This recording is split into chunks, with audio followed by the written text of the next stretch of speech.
Them hippies came up. They was like, dude, the smoke, we got a beach ball. I said, all right, I'll smoke your weed. Hey, it's Malcolm Lee again, the director. As I said previously, we had a lot of different ways we tried to open this movie. And this was one of the ways that we tested. We did a little video shoot with Dave Chappelle, something very low-key and lower scale. I'm sure a lot of you probably think you know what's going on in the world. Since he was the kind of the voice of the Brotherhood, or at least the radical voice of the Brotherhood. And, of course, he was, funny. So started out trying to be funny with him and explain the whole dichotomy or the opposition between the man and the Brotherhood. And he could be like our guide through all this stuff. Fabulous. And so he kind of just pieced together some images. We had, images of Muhammad Ali and Oprah and what was positive about black people and how the man turned on his ear and gave us Rocky movies and Jerry Springer.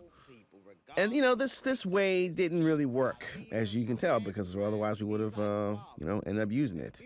No matter how great Dave Chappelle is, it's not his movie. It is about Undercover Brother. The movie is called Undercover Brother, and we should get invested in our character, our Undercover Brother character, right from the get-go.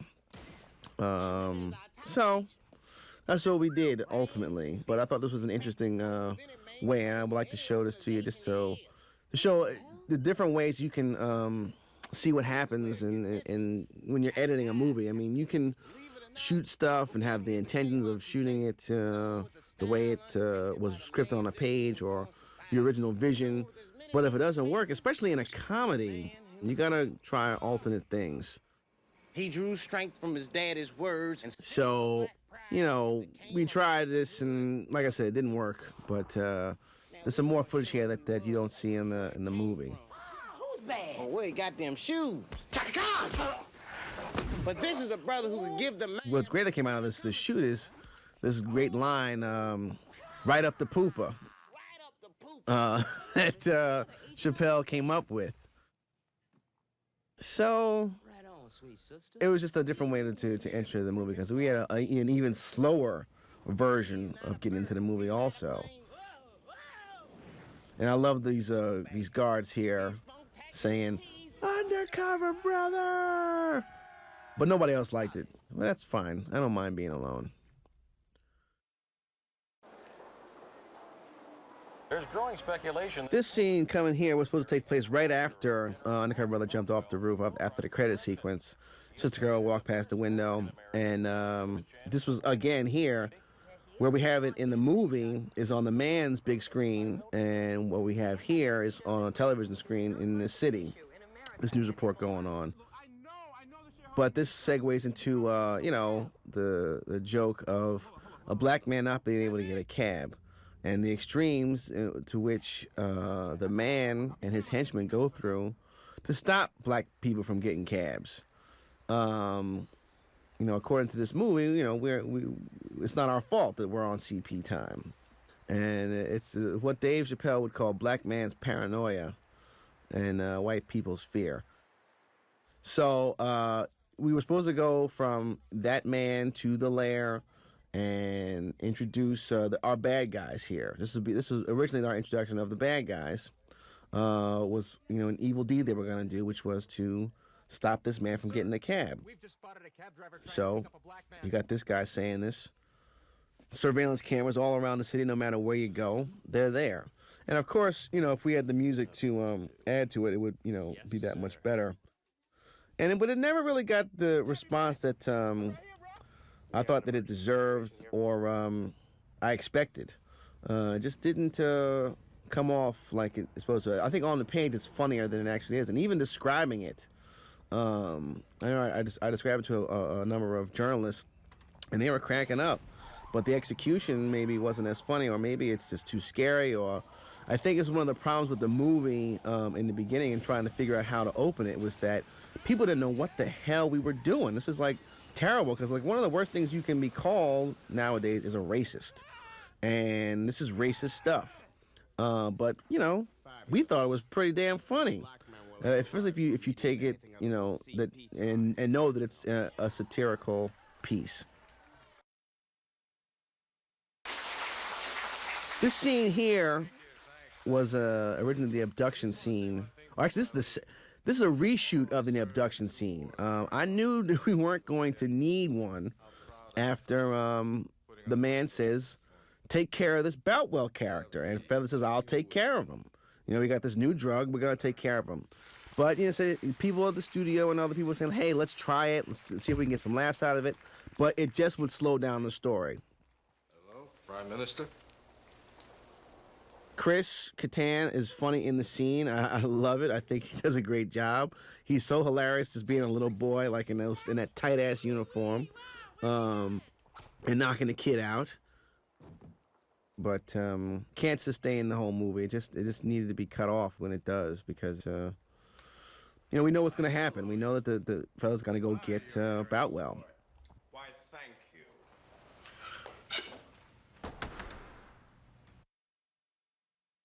What were you looking for when you attacked my guards?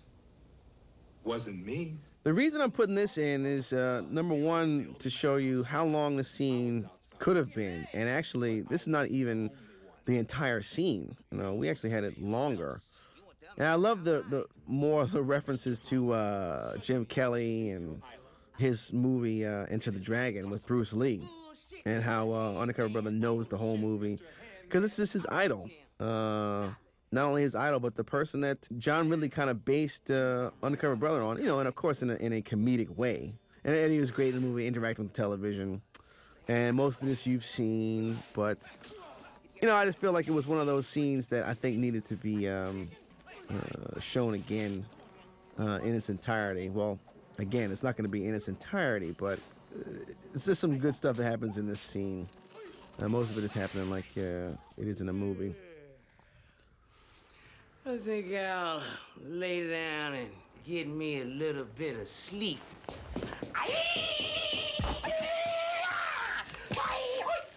Don't touch the hair.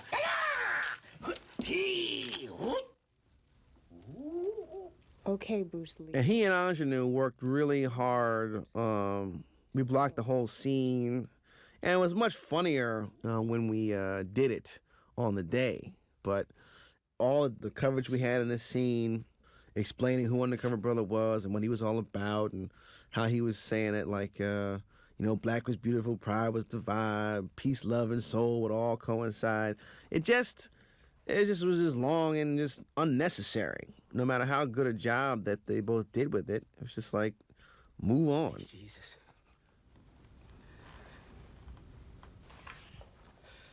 Dig it. And right here, there's a whole section missing right here where he says, who he was and like why he stays in the 70s, and she says, well, there's things that you do now that, it's the whole 21st century that's out here now. You don't have to wear bell bottoms, and there's the internet and all that kind of stuff. And Undercover Brother is aware of all those things, but he just feels like back in the day it was, black people were much more together. Maybe. But that would be some long division. So you'll see what happens after this hit, which is not in the movie. But I wasn't ready. Now, anytime you think you want to get feisty or throw down, he gets to find out exactly what, her story is. But we cut it out of the movie because by this time we had already seen the Brotherhood. Originally, we had not seen the Brotherhood until she brought him there. So, again, this further made the scene obsolete, or at least the majority of it. boss. Baby, I work alone. I'm the Jesus of love. Jesus of love, Pope of hope. It's a Jackson of deceit. I'm lean, clean, and all about the grizzing. And she, of course, doesn't buy his act. See, there was a whole big thing about him going to the bank vault and seeing his money and walking past it, and then him going to his neighborhood to talk to his family. All scenes which were cut out, most of which you will not see on this DVD or anywhere in life, unless there's another re-release. As a parachute. And there is his bedspread, which was his parachute jumping off the building. Undercover Brother never gets too down. He always flips it around and make it seem like something to his advantage. So tell me more about this secret. And here's a little Matrix reference here, What the Brotherhood is. which, you know, some people, when we first showed it to them, they got. Other people were like, whatever. So, what are you going to do?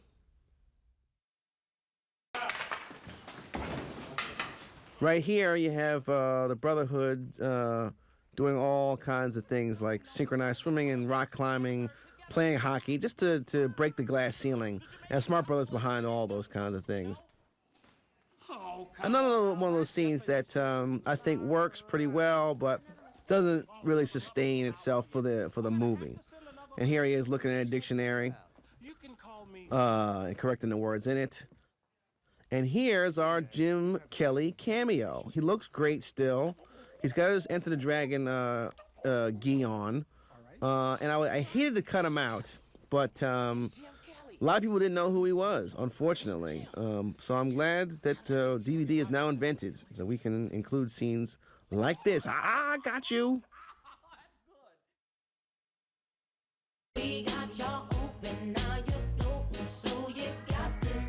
This scene, you know, of course, is in the movie, but there's a second part to it that, again, couldn't be sustained. You know, once he stopped, that was it. You know, you got your big laugh. And here the man discovers him again. Didn't really make too much story sense, but it works and is very funny to me. I'm sorry?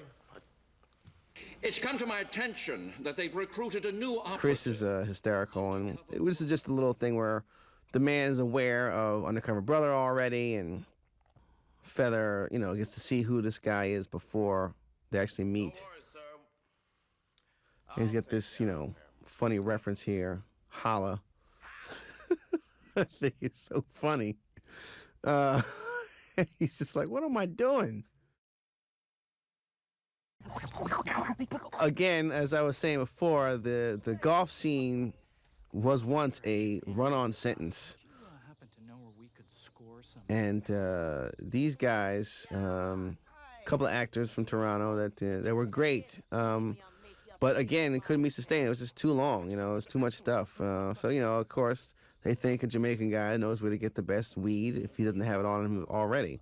So Undercover Brother, you know, says, okay, I'll fix these guys. I'll grab some clippings, but no, I'm going to take some manure. And now they're smoking doo-doo. And they're actually thinking they got some good stuff. You know, people definitely laughed at it. My father, for one in particular. But, you know, what are you going to do? You can't have so many joke references on there. This is the good shit.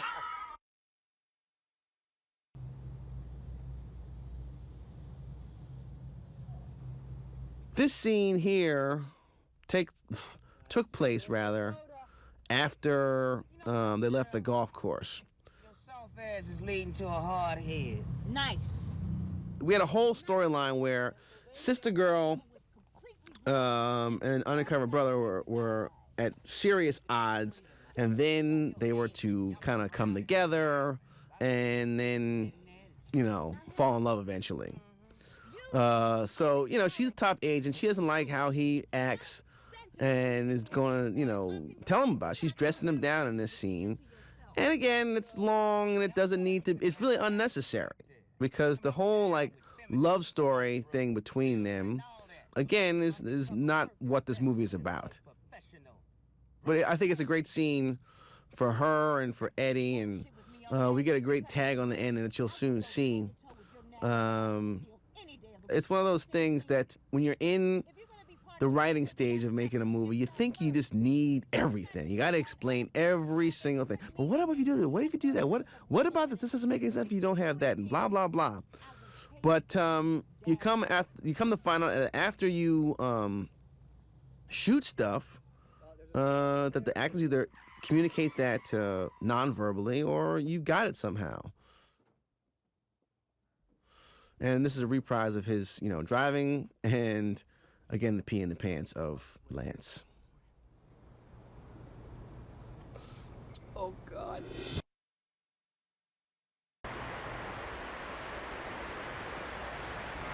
Here, again, this is supposed to take place after the golf course scene also. After Undercover Brother and Feather have had a confrontation. So here's Feather getting his exercise in on his Wing Chun dummy. I saw Rumble in the Bronx with Jackie Chan and was pretty inspired by that. And as you can see, if you take a close look, those things that he's hitting are rubber. That's a special effect, people. And when he does, And this scene stayed in there for a long time before we finally took it out. But again, it just, move on. It was unnecessary. The only thing that this really does is preview his blade that's in his arm. Most of that they're talking about here, we already know, or we're going to find out. But Chris is hysterical in the scene to me. He's just maniacal, and I thought he'd be great doing this kind of stuff. But it just overly didn't work for the movie. Unnecessary for the movie. how you like me now, boy? Undercover brother, wait. This scene was supposed to be right after Undercover Brother went through the Caucasian vision process, right before he was about to go on his mission. And we wanted to have this little love connection between he and Sister Girl. Sister Girl sees that he's more than just a showboat. He's trying to prove himself. And he's being the bigger man here about, telling her look, I apologize. You're a really good agent and this, that, and they're trying to give props to the black woman. But, this is not The Color Purple. So we want to make a comedy here. And comedy, you just need pace. You just got to keep it going. No matter how good, Eddie and Anjanou are in this scene, you got to cut it out. Because ultimately, their love connection is not that important. We see it enough. We get it. When she first sees him with the she-devil. When she first walks into the Smart Brothers lab, you see her being concerned for him. So, cinema's amazing in that way. I called you an arrogant male pig with absolutely no sex appeal whatsoever. And this was originally when he first explained to her what the medallion was all about, and that his father gave it to him, and we explained that in the movie, in the larger picture, in a song. But you think you just need to have everything when you're writing a movie. You say, we need this, and this is not going to make sense if you don't have that. And, the actors just convey it, or you somehow, through shooting, you communicate that to people. Interesting. Mm-hmm. Where'd you get it? My father gave it to me when I was a little brother. I remember like it was yesterday. So we flash back here to a 70s type of show. It's supposed to be his childhood growing up. So we blasted out the windows a little bit and found this house. This house is not a set. This is somebody's actual house in Toronto. That matter of fact, that's their furniture too. They did not change a thing in decades.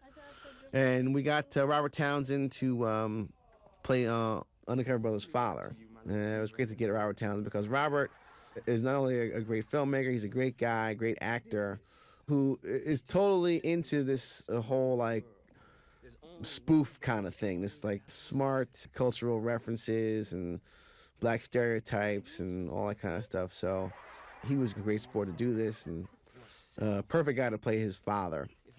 And the kid that we cast was, I think, a dead ringer for Eddie Griffin. And he had that big mound of hair, too, so that all worked very well. This little part of it here, though, is in the movie. It's in the credit sequence. All this that is here was, either we reshot to combine into one scene, or, we took care of it another way. People will be just like, well, you put Robert Townsend is in your movie? I said, yeah, he's right there in plain sight. He goes by really quickly, but there he is. The woman out here is an actress by the name of Bernadette Stanis, and she was the daughter on Good Times. Glad to include her in the movie, and sorry we had to cut her out. That was her only time in there, and she came in and did it, and it was great to have her, but unfortunately we had to cut her out.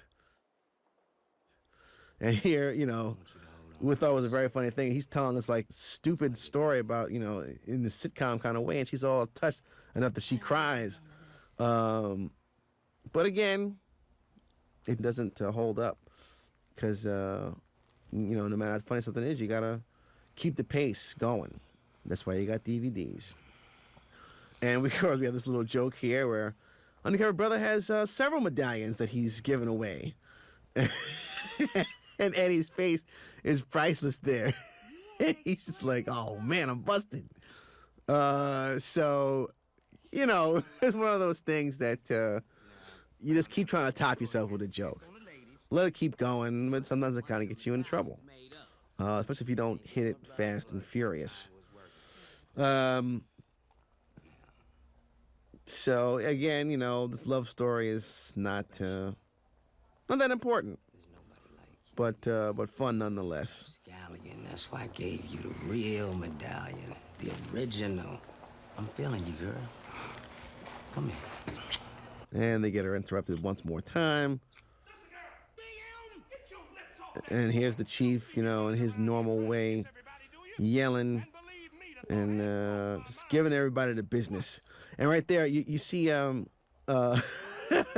Neil is putting hot sauce into the IV of the chief. And there was a whole little thing that Shine hit and Neil did. It was so funny. And of course, Neil was Doogie Howser, and doctor, and people don't really get that reference too much. Because we actually had him taking his pulse in one of the other scenes that's actually made the movie. Next time I see And I like this stuff that happens in here, but again, move on, cut it out. And this really helped us to chop minutes off the movie tremendously.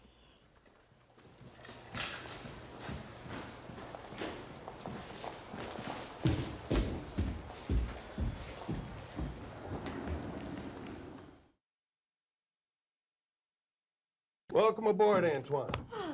Anton. Antoine. Tyrone. Yeah, that's it. Now, we need some fresh, hip strategies. This scene is in the movie, but it's not in its entirety here or there. There was this whole great beginning of the scene where they were like, welcome aboard, Antoine. He says, that's Anton.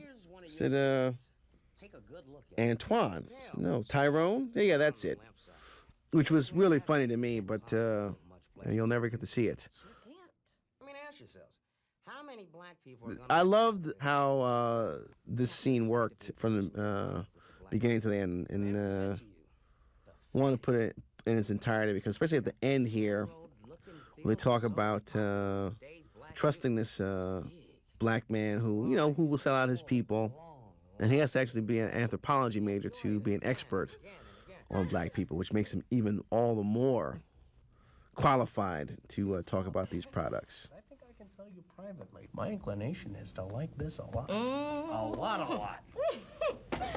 Well, you have really got a handle. The actors here are Susie Spear and Jim O'Connor. And very good. I love that. Oh, Tyrone, my man. A little over the top, but very funny, I think. Did a great job there. Pitching his behind. What? A pleasant fellow. And very well spoken. He must have white relatives. Love that line. Take it, brother Jim. This chicken. This is the end of the GFC commercial, where we actually had, a big explosion on the set.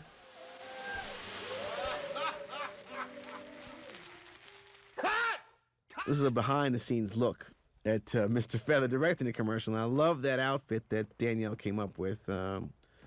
It's very, I believe, Douglas Fairbanks. Very funny stuff. And Chris looks perfect in his jodhpurs and his little beret. 1, 2, 3, and 1, 2, 3, and Again, it's one of those scenes that you just, keep things moving. You got the joke of the fried chicken commercial, and then the Brotherhood watches it, and that's it. No need to talk anymore. He's got his Red Bull because he's having a hard time dealing with the general. That's right, General. Put some hip into it. And all those guys in the background, those are the man's minions. You got rednecks and hockey players and all people that are stereotypically white and oppressive or exclusionary, frat boys included. But the background kind of jokes, they don't work. It's not unless it's like kind of like in your face and like people don't get it. Otherwise, it just looks like an odd grouping of people. It was just essentially what it is, and it just doesn't work. Leo! Here is the very end of the scene where they take She-Devil into the car. I kind of liked it because Sister Girl don't play that. She's like, look, we're about business. Forget all this lovey-dovey shit, and I like this guy anyway, so back off. A lot of it is ad-libbed. I don't want to, but I have to. This is Eddie's Bootsy Collins imitation. And I love that easy homegirl thing here. And here's where, Sister Girl has kind of got newfound respect for Undercover Brother, and he's getting her to loosen up, but not that much. She ain't going for all that. Drive. I'm driving.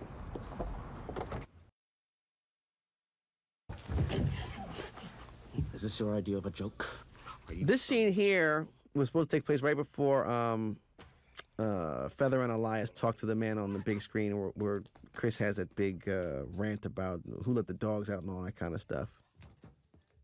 And he's berating this guard here because his pants are too baggy. And white people are apparently not supposed to wear baggy pants. Not in a men's lair anyway. You want to wear gangster clothes, then go up to 125th Street and fat bomb in Chris had so much energy in this scene. It's amazing. Like he was sweating so much, and like he cut his finger, like opening that tape measure and all that stuff. But the guy is great. And I'm sorry that we had to cut it out the movie, Chris. I apologize. Hip hop out of here. It's time for the big payback. Very clever. This scene, Mr. Feather, Obviously. not that clever. This scene, I love that line. Feather explains Operation Whitewash. Again, one of those things that like, hey, you gotta have this in here, but you really don't, because we get it and we don't really care. The audience just feels like, give me more funny stuff. And this is just an explanation here, which I think is kind of socially, relevant, is that, black people are now commanding things and big contracts, and they're owning things, and the man doesn't like all that. He doesn't like you messing with his money. So that's why I want to kind of include it here. But again, it wasn't one of those scenes that could really deserve to stay in, because you just say, get on with the rest of the story, give me more funny jokes, but let's all move forward. We don't want to take the time out to tell more jokes. And Bugs Bunny on TV. Bugs Bunny ain't white. This was Chris's idea about Bugs Bunny being white. It's I think funny, and then a little exchange between them was also very funny, I think. You get indignant. I'm just asking. This right here was supposed to be an homage to Return of the Dragon, which starred Bruce Lee and Chuck Norris. And this was like this whole big thing that they had where they crack knuckles and warm up and stuff like that and before they fight. And it was so excruciatingly long in Return of the Dragon that John really wanted to make a joke about it in this. So we did. And I guess it was too excruciatingly long for a comedy, so we took it out.